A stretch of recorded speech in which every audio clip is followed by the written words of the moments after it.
चीज़ है, इतना गोल्ड कहाँ से आया होगा, कितने लोगों ने दान किया होगा, कितने लोगों की एक आस्थाएं हैं, यानी कितने लोगों की एक अकीदत है कि लोगों ने दान किया या एक गोल्ड इतना जमा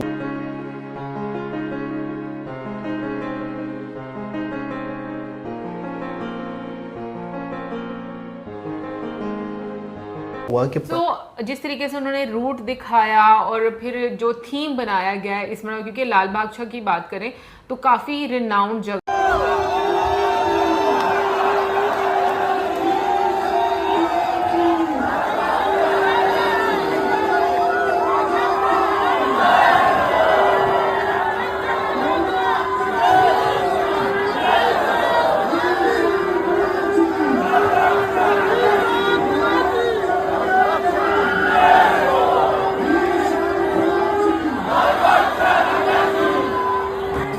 है। फर्स्ट लुक तो हमें बहुत ही खूबसूरत लगे थे, करीब से देखा हमने, और बैकग्राउंड भी बड़ा प्यारा गोल्ड सा बनाया हुआ है। तो एक वो फीलिंग सी, एक वाइब सी है बहुत अच्छी। यार महाराष्ट्र में सबसे ज्यादा मनाया जाता है गणेश चतुर्थी। तो मूर्तियां जो है वो बहुत डिफरेंट बनाई जाती हैं और डिफरेंट थीम्स पर बनाई जाती हैं, वो बहुत खूबसूरत लगती हैं। अभी की अगर मैं इंटीरियर की बात करूं तो मुझे इंटीरियर बहुत ज्यादा खूबसूरत लगा है। अंदाजा लगा लो। और पहले कभी नहीं देखा वही ना, और लॉर्ड गणेश कितनी बड़ी मूर्ति खड़ी की हुई थी और उसको साथ साथ लेके जा रहे थे और इतना लोगों का ढेर ढोल वाले कितने लाइन में गोल दायरे में बजा रहे। ओ भाई, उनका जब वो बजाएंगे आवाज उनका कितना कान तक जाकर वो बड़े हर साल 10 दिनों के लिए आते हैं बप्पा, और फिर उसके बाद वो विसर्जन आप लोग करते हैं और उसके बाद फिर अगले साल फिर आते हैं। तो लोग कोई मौका नहीं छोड़ते दर्शन करने का। इतने लोग दर्शन के लिए मौजूद हैं, फुल। और थोड़ा सा मैं सोच रहा था कि वैसे तो चलो ठीक है, एक वीआईपी अलग से है, लेकिन मैं सोचा था कि इतने लोग जो इतने टाइम से खड़े हैं उनको मौका नहीं मिलता, और पहले जो वीआईपी आए होते हैं वो सबसे पहले चले जाते हैं। थोड़ा सा वो सोचते होंगे कि यार हम इतने टाइम से खड़े हैं, लेकिन चले, लोग प्यार से खड़े रहते हैं। लोग कहते हैं हमें जितने घंटों खड़ा होना पड़ेगा हम खड़ा रहेंगे। लाल बादशाह राजा जो है ना, इधर सबसे ज्यादा सुनने में आया है कि वीआईपीज आते हैं, लोग आते हैं, वैसे सभी पे आते हैं, लेकिन ईद के जो मैंने सुना है वो मैं आपके सामने रख रहा हूँ। और कल हमने जब देखी थी फर्स्ट लुक तो हमें बहुत ही खूबसूरत लगे थे, करीब से देखा हमने, और बैकग्राउंड भी बड़ा प्यारा गोल्ड सा बनाया हुआ है। तो एक वो फीलिंग सी, एक वाइब सी है बहुत अच्छी। और जो लोग लाइव वहां जाते होंगे, ब्लेसिंग्स लेते होंगे, उन फेस्टिवल जो है वो स्टार्ट हो रहा है और 17 सितंबर तक ये चलेगा। जहां तक हम लोग पढ़ रहे हैं डिटेल्स के 17 सितंबर को इसका गणपति विसर्जन होगा। जिस तरीके से उन्होंने रूट दिखाया और फिर जो थीम बनाया गया है इसमें, क्योंकि लाल बादशाह की बात करें तो काफ़ी रिनाउंड जगह है जहाँ पर हम लोग ओवर द इयर्स हमारी यूट्यूब जर्नी में ये हमेशा सुनते आए हैं जब भी गणपति विसर्जन होता है। लेकिन मैं ये बात बोलूँगी कि इंडिया में हर फेस्टिवल का एक मज़ा है। अगर हम गणपति विसर्जन की बात करें, आई नो अभी बहुत सारी वीडियोज़ आएंगी जहाँ पर हम लोग देखते हैं कि लोगों का एक हजूम, एक समंदर जो है वो मूर्ति को लेकर जाता है, डांस कर रहे होते हैं, ढोल ताशे हो रहे होते हैं, फिर उसके बाद कन्फेटीज होते हैं। मतलब एक अलग ही समा आपको देखने को मिलता है। और मुझे शायद थोड़ा थोड़ा ये भी याद आ रहा है कि कलर्स भी, अब स्मोक बॉम्ब जो है वो भी देखने को मिलते हैं।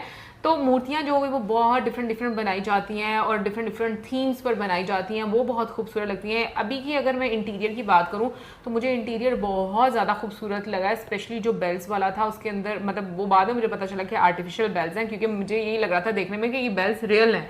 और क्योंकि अगर हम लोग फूलों की बात करें ना, तो जब अंबानी जी ने शादी की है अपने बेटे की, तो उसमें भी आपको जो खाने पीने वाला वेन्यू था उसमें भी इस तरह के फूलों की सजावट जो है वो आपको देखने को मिल रही थी। बड़ा एक ट्रेडिशनल स्टाइल में आपको बड़ा खूबसूरत सा आप कह लो कि इंटीरियर देखने को मिला। बिल्कुल, डेकोरेशन में भी अगर देखा जाए तो अच्छा लगा, क्योंकि मैं बिल्कुल ईमानदारी वाली बात है कि आपको डिफरेंट जो है वो फॉर्म्स जो हैं वो नज़र आती हैं। फिर उसके बाद आपको जो है डेकोरेशन हर एरिया की अपने हिसाब से नज़र आती है। लेकिन लाल बादशाह राजा का जो है वो हम काफ़ी देर से सुन रहे थे। बिल्कुल। और भाई एक और चीज़ मुझे बड़ी अच्छी लगी, जो दर्शन करने वाले लोग हैं उनके लिए एक प्रॉपर जिस तरीके से रास्ता बनाया गया है और जो फ्लाईओवर साथ में बनाया गया, मतलब देखो ये चीज़ मैं कहती हूँ कि ऑर्गेनाइज करना, लोगों को ध्यान में रख कर हर चीज़ ऑर्गेनाइज करना, उनको सुविधा देना, ये बहुत अच्छी बात होती अच्छा, है। क्योंकि मुझे लगता है कि वही फेस्टिवल्स आपको ना सेलिब्रेट करने का सबसे ज़्यादा मज़ा आता है, जहाँ पर ना बहुत आपको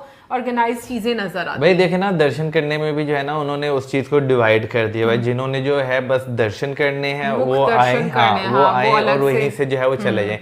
जिन्होंने सेलिब्रेशन इतना एक्सट्रीम लेवल पर होगा ये हमने कभी सोचा नहीं था, इतना बड़ा बड़ा होगा। वजाद बहुत बड़ा सेलिब्रेशन है, वजाद है जो मैंने भी कभी नहीं देखा यार। हाँ ना, हाँ ना। ऐसा मतलब का मजाक जाट हाँ इतना ना। बड़ा सेलिब्रेशन हमने इतनी खुद बड़ी नहीं देखा। दुनिया हाँ ना, अंदाजा लगा हाँ लो। ना, मैंने और तो पहले इतनी- कभी नहीं देखा वही है। ना, और लॉर्ड गणेश की इतनी बड़ी मूर्ति खड़ी की हुई थी और वो उसको साथ साथ लेके जा रहे थे और इतना लोगों का ढेर और हजूम था। ढोल वाले कितने लाइन में गोल दायरे में बजा रहे थे। वो भाई उनको जब वो बजाएंगे आवाज उनका कितना कहाँ तक जाता बिल्कुल, होगा। बड़े बड़े ढोल थे, बहुत बड़े बड़े ढोल बड़े थे। जबरदस्त सेलिब्रेट करते हैं वही यार। तो यार, कसम से हमारा खुद दिल कर रहा है हम लोग वहां पर आके हाँ ना, सेलिब्रेशन को हम देखें बिल्कुल यार।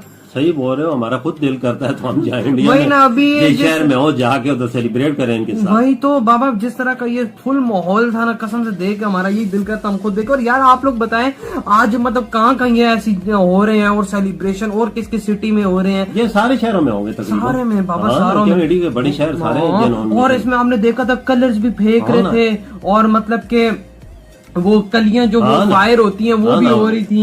वजह ये इनका अपना एक फिर उसके बाद वो विसर्जन आप लोग करते हैं और उसके बाद फिर अगले साल फिर आते हैं, तो लोग कोई मौका नहीं छोड़ते दर्शन करने का। इतने लोग दर्शन के लिए मौजूद हैं, फुल है फुल। और थोड़ा सा मैं सोच रहा था कि वैसे तो चलो ठीक है एक वीआईपी अलग से है, लेकिन मैं सोचा था कि इतने लोग जो इतने टाइम से खड़े हैं उनको मौका नहीं मिलता, और पहले जो वीआईपी आए होते हैं वो सबसे पहले चले जाते हैं। थोड़ा सा वो सोचते होंगे कि यार हम इतने टाइम से खड़े हैं, लेकिन राम है ना, ये सारे सेलिब्रेट तब करते हैं कि इनका दिन है, दिन है। त्योहार। तो दोस्तों वीडियो आपने देख लिया है, और वीडियो देख के बिल्कुल आपको समझ में आ गया होगा कि पाकिस्तानी किस तरह से पूरी तरह से शॉक्ड हैं इस चीज़ को देख के कि भारत के मंदिरों में इतना सोना चढ़ाया जाता है। अब ये एक परंपरा का हिस्सा है, और इस बात सोने की नहीं है, सबसे बड़ी चीज़ है इस त्यौहार को मनाना और एकता के साथ मनाना।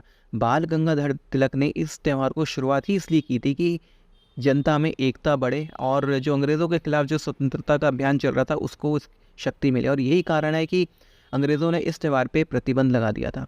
लेकिन आज जब हम एक आज़ाद देश हैं तो हम बहुत ही हर्षोल्लास के साथ इस त्यौहार को मनाते हैं, और आज महाराष्ट्र में ही नहीं पूरे देश में ये मनाया जाता है। सभी जगह पे गणेश जी की जो मूर्तियाँ हैं उनकी स्थापना होती है, उनकी पूजा अर्चना होती है 10 दिनों तक, और उसके बाद उनका विसर्जन होता है। यहाँ पे उत्तर भारत में ज़्यादातर मूर्तियों का विसर्जन गंगा में किया जाता है, और महाराष्ट्र में जो मूर्ति का विसर्जन है वो समुद्र में होता है। तो ये जगह और स्थान के हिसाब से चीज़ें चेंज हो जाती हैं, गणेश जी का भोग भी बदल जाता है। और अब तो इसी कारण गणेश उत्सव के कारण ही पूरे देश में मोदक बनने लगे हैं, मोदक बिकने लगे हैं। अगर आप देखें कि उत्तर भारत में सभी लोग गणेश जी का मोदक भोग में लगाते हैं, और ये मोदक जो है ये महाराष्ट्र का ही से ही आया है, सबसे पहले वहीं इसकी शुरुआत हुई है। तो आप इसके बारे में क्या सोचते हैं कमेंट बॉक्स में ज़रूर बताइए। वीडियो अच्छा लगे तो लाइक करें, शेयर करें, और चैनल को सब्सक्राइब करें, और मिलते हैं अगले वीडियो में। तब तक के लिए जय श्री राम। चैनल को सब्सक्राइब ज़रूर करें। आप गणेशोत्सव मना रहे हैं या नहीं मना रहे, कमेंट बॉक्स में ज़रूर